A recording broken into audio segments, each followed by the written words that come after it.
Hello everyone, welcome to our YouTube channel Jagesh Biology, and today we are going to discuss about naming reaction of chapter alcohol, phenol and ether from class 12th chemistry। तो चलिए शुरू करते हैं अपनी video को।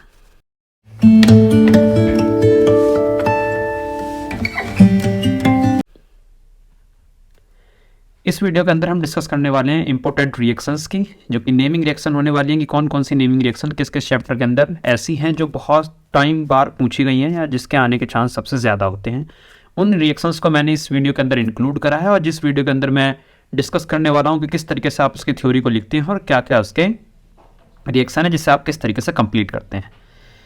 तो चलिए शुरू करते हैं इस वीडियो को। इस वीडियो में सबसे पहले जो हमारी रिएक्शन है उसका नाम है कोल्बेज रिएक्शन। याद रखें, ये जो रिएक्शंस है मैं डिस्कस कर रहा हूँ एल्कोहल, फिनोल एंड ईथर के बारे में, और इसमें सबसे पहले जो रिएक्शन है वो है कोल्बेज रिएक्शन। कोशिश करें कि आप एक बीच के पीस को, जिस तरीके से हम कहते हैं कि 2 पेपर्स निकाल लीजिए, पिन आउट करिए और उसमें से करने के बाद आप उसके ऊपर इन रिएक्शंस को 1 बाय 1 चैप्टर के अलग अलग पेजेस के ऊपर लिख लें, ताकि लास्ट के टाइम पर इन नेमिंग रिएक्शन को आप एकदम देखकर इनके थ्रू गो थ्रू हो सकें और गो थ्रू होने के बाद आप उसे याद भी कर सकेंगे आसानी से। क्योंकि अगर किसी नोटबुक वगैरह के अंदर लिखना है तो उसे बाद में एकदम ढूंढना और फिर उसे कंप्लीट बुक को पढ़ना थोड़ा कंजस्टेड सा लगता है। तो इसके लिए बेटर ये होता है कि आप उसे किसी पेजेस पर लिख लें और उस पेजेस के थ्रू से बाद में एकदम देख लें कि अच्छा ये सारी नेमिंग रिएक्शंस थी और इन्हें मुझे देख कर जाना है और जिन्हें पढ़ना है। तो सबसे पहले जो रिएक्शन है वो है कोल्बेज नेमिंग रिएक्शन है, बेसिकली साइंटिस्ट के नेम पर ही होंगी।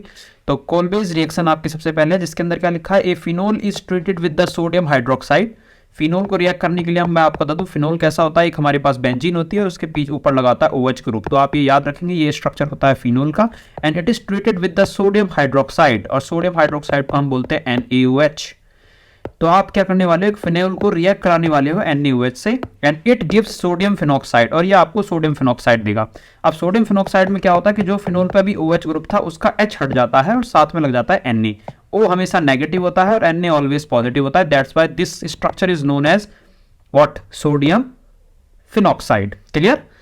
तो यही हुआ है, phenol is reacting with sodium hydroxide, give sodium phenoxide, and this sodium phenoxide on reaction with CO2। अब आपको जो सोडियम फिनॉक्साइड मैंने अभी बनाया था उसको आप CO2 से रिएक्ट कराएंगे by the acid followed by the acidification, undergo electrophilic substitution. तो ये कौन सी रिएक्शन होगी आपको याद रखना है। 1 मार्क्स में क्वेश्चन में अगर पूछा जाए कि ये एक इलेक्ट्रोफिलिक सब्स्टिट्यूशन रिएक्शन है, जिसकी वजह से हमें मिलेगा ऑर्थो हाइड्रोक्सी बेंजोइक एसिड, जिसको हम बोलते हैं सैलिसिलिक एसिड,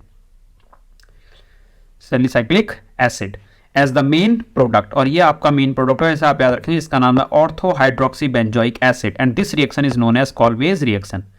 आप याद रखें, देखो आपको रिएक्शन का तरीका समझना है, ना कि उसकी थ्योरी को रटना है। तो थ्योरी क्या थी यार, इसमें आप मेरे सामने क्या पॉइंट आता, अगर मैं आपकी जगह हूँ और ये सोचूं कि मेरे को क्या समझ में आया, तो मेरे को इतना समझ में आया, मेरे पास एक फिनोल है जिसको सोडियम हाइड्रोक्साइड से रिएक्ट कराया है, जिसके रिएक्ट होने पर ये बनता है, और इसको फिर मैंने CO2 से रिएक्ट कराया है एसिडिफिकेशन कंडीशन में, तब उससे मुझे मेन प्रोडक्ट मिल जाएगा जिसका नाम है salicylic acid. Clear? This is the Kolbe's reaction, and here we have a reaction.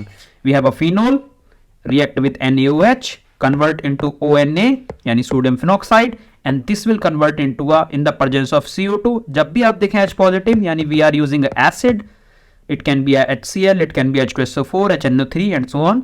ठीक है, we are using acid, and in acidic condition it will give us salicylic acid, जो क्या होता है, फिनोल के ऊपर आपका एक कार्बोक्सिलिक ग्रुप लग जाता है, क्योंकि कार्बोक्सिलिक ग्रुप होता है COOH।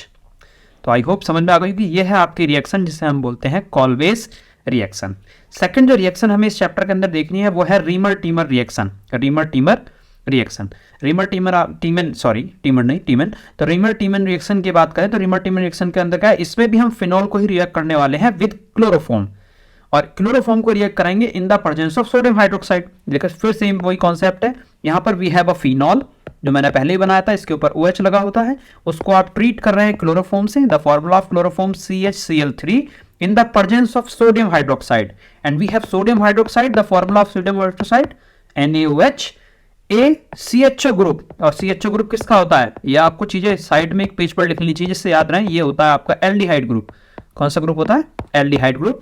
तो is attached at the ortho position, यानी आप देखेंगे इस फिनोल ग्रुप को जब आप इससे रिएक्ट कराते हैं तो ऑर्थो पोजीशन पर आपका CHCl2 बन रहा है, और ortho position of the benzene ring पर एक एल्डिहाइड ग्रुप आना चाहिए। तो ये फाइनल पोजीशन का प्रोडक्ट बता रहा है कि फाइनल पॉइंट पर हमें मिलेगा। तो देखते हैं, देखिए आप OH ये रहा और ये मिल गया CH, और जब इस तरीके से निकलता है तो ये सैलिसिल, वहां पे था सैलिसिलिक एसिड, क्योंकि ओइक एसिड होता है कार्बोक्सिलिक एसिड के लिए COOH के लिए, जब यहाँ CH है तो ये हो जाएगा एल्डिहाइड, इसलिए नाम हो जाएगा salicyl aldehyde, salicyl aldehyde. Reaction कैसे हो रही है? We have a phenol, we have a chloroform, we have aqueous NaOH, when we react with it will convert into a intermediate component which is ONA, जिसे हमने पढ़ा था, अगर ये कंपाउंड हमने पीछे पढ़ा था सोडियम फिनॉक्साइड होता है, और ये CHCl2 लग के बन गया है इंटरमीडिएट प्रोडक्ट, एंड इसे रिएक्ट कराएंगे हम NaOH से, इट विल गिव अस, क्या होगा कि ये HCl2 will convert into a aldehyde group and then finally we will get the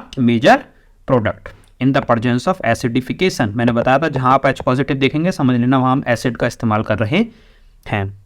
तो this is the our second reaction which is important and lots of time ये आपसे पूछी गई है CBSE के अंदर, ठीक है, डिफरेंट पेपर्स के अंदर।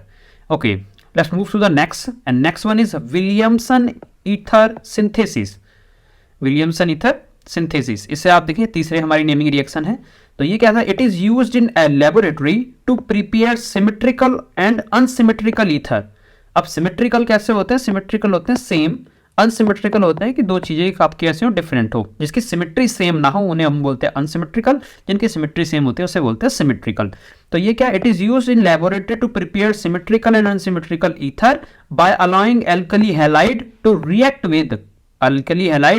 With sodium alkoxide. तो आप क्या करने वाले? एक एल्काइल हैलाइड को आप रिएक्ट करने वाले हैं सोडियम एल्कोक्साइड से, सोडियम एल्कोक्साइड जिसका फॉर्मूला होता है R-ONA। R डैश क्यों लिया है? क्योंकि ये पहले हम एक R ले चुके हैं, तो ये डेफिनेटली डिफरेंट टाइप का हो सकता है, सेम भी हो सकता है। तो इस तरीके से बनेंगे, इससे होगा क्या? हमें ईथर मिलेगा, और ईथर हमने पढ़ा हुआ है वो क्या होता है? RCOR dash. तो यहाँ कोई आपकी चेन हो सकती है एल्काइल चेन, यहाँ पर भी एक एल्काइल चेन होगी और बीच में आपका ऑक्सीजन होगा, इसे बोलते हैं ईथर।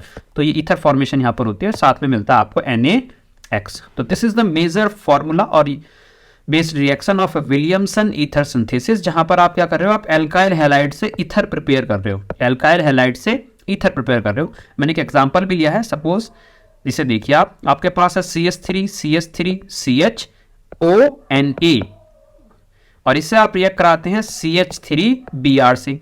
ये आपका एल्काइल हैलाइड है, अगर आप इसे देखें ये CH3 होगा, ये यहाँ पर है Br, तो ये आपका एल्काइल हैलाइड है, और ये आपका ऑक्सीजन के साथ Na, और इधर होना चाहिए R ग्रुप, तो ये आपका पूरा सोडियम एल्कोक्साइड है। ये कौन सा है आपके पास? Sodium alkoxide. तो यहाँ पर CH3Br से रिएक्ट करेंगे, होना कुछ नहीं है, बस आपको चीजें समझने की रिएक्शन होती कैसे है। तो देखो यहाँ पर CH3 है, इस Na को Br के साथ जगह अलग हटा दीजिए, तो ये Na Br के रूप में अलग निकल जाएगा, ये जगह वैकेंट हो जाएगी। जैसे ये जगह वैकेंट होगी, इसकी जगह पर आके CH3 जुड़ जाएगा। तो इसी को आप उल्टी साइड से अगर देखें तो क्या बन रहा है? CH3 जो यहाँ जुड़ा था, फिर उसके साथ होना चाहिए O, ये रहा O, उसके साथ होना चाहिए CH, ये रहा CH, उसके ऊपर होना चाहिए CH3, ये रहा CH3, और उसके बगल में होना चाहिए CH3, तो उसके बगल में ये रहा CH3, और Na गया था Br के साथ, तो वो NaBr आपका बाहर निकल ही गया। तो एकदम सिंपल सी रिएक्शन है, बस चीजों का फेरबदल हो रहा है, इतना काम आपको इसमें समझना है। ये थी हमारी विलियमसन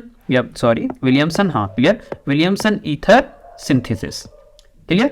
इसमें आपको नोट करने वाली बात यहाँ पर जो है वो देखनी है, वो क्या है? This reaction involve SN2 attack. ये बातें आपको 1 वर्ड में 1 मार्क्स के क्वेश्चन में जरूरत पड़ती है कि विलियमसन सिंथेसिस किस पे होते हैं, कैसे देखने को मिलता है। तो हमने कहा यहाँ पर ये सब्स्टिट्यूट जो SN2 मैकेनिज्म है, इस SN2 अटैक होता है of the alkoxide ion on the alkyl halide. अगर आप देखें यहां से ये आपका अटैक कर रहा है किस पे? एल्काइल हैलाइड पर, ठीक है। Better result seen in case of primary alkyl halide. अगर आपके पास प्राइमरी एल्काइल हैलाइड है तो आपको बेटर रिजल्ट देखने को मिलेंगे। If secondary and tertiary alkyl halide present then elimination completes over substitution, यानी अभी जो एलिमिनेट हो रहा है वो एलिमिनेट होने की जगह क्या हो जाएगा? सब्स्टिट्यूट हो जाएगा। तो ये बात आपको याद रखनी है कि एलिमिनेशन की जगह पे क्या हो जाता है? सब्स्टिट्यूशन हो जाता है, जब आपकी रिएक्शन सेकेंडरी और टर्सरी के लिए हो रही हो। आई होप आपको ये बात समझ में आ गई होगी। चलिए मूव करते हैं नेक्स्ट रिएक्शन की तरफ, और जो इसके अंदर आपकी एक इंपॉर्टेंट रिएक्शंस में से आती है वो है आपके पास फ्राइज रीअरेंजमेंट। Fries rearrangement. अब फ्रीज रीअरेंजमेंट की बात करें तो ये क्या है? फ्रीज जो भी आप बोलते हैं Fries rearrangement. This reaction result in the formation of ketone compound. आपके कीटोन कंपाउंड बनेंगे from the rearrangement of ester phenyl acetate. Ester phenyl acetate when heated with the anhydrous AlCl3। आप एस्टर फिनाइल एसीटेट को react करा रहे हैं और heat कर रहे हैं एनहाइड्रस AlCl3 से, the acyl group move to the ortho and para position, जिसकी वजह से क्या होगा, जो आपका एसाइल ग्रुप है वो आपका ऑर्थो और पैरा पोजीशन पर चला जाएगा। ये जो ग्रुप है वो आपका ऑर्थो और पैरा पोजीशन पर चला जाएगा। किसके ऊपर? फिनोल के ऊपर, बेंजीन रिंग के ऊपर। तो यहाँ देखिए ये है आपके पास पूरा कंपाउंड जिसकी हमने बात करी थी। ये कीटोन कंपाउंड है हमारा, एस्टर फिनाइल एसीटेट जिसे हम बोलते हैं। और एस्टर फिनाइल एसीटेट को एनहाइड्रस AlCl3 से जब मैंने रिएक्ट कराया तो ये पूरा कंपाउंड आपका क्या होगा, शिफ्ट हो गया ऑर्थो पोजीशन पर और एक बार शिफ्ट हो जाएगा पैरा पोजीशन पर। ये आप जानते ही होंगे कि एक बेंजीन रिंग को लेते हैं तो सबसे पहले हमारे पास होती है ऑर्थो पोजीशन, देन उसके बाद होती है meta position and then finally we have the para position, sorry para position. फिर आप इधर आएंगे फिर से मेटा एंड देन ऊपर जाएंगे फिर से ऑर्थो। ठीक है, तो ये 2 ऑर्थो 2 मेटा और 1 पैरा, अगर आप इधर से काउंट करते तो ये वाली पोजीशन भी पैरा हो जाती है। तो आपके पास ये ऑर्थो पोजीशन पे, तो इसका नाम हो जाएगा ऑर्थो हाइड्रोक्सी एसिटोफिनोन और इसका नाम हो जाएगा पैरा हाइड्रोक्सी एसिटोफिनोन। तो इनका कंपाउंड बस ये है, आपको एक जगह पे ऑर्थो पे ये चीज लेके आनी है और एक बार आपको पैरा पर, बस इतना करना है। ये है आपके फ्रेज रीअरेंजमेंट।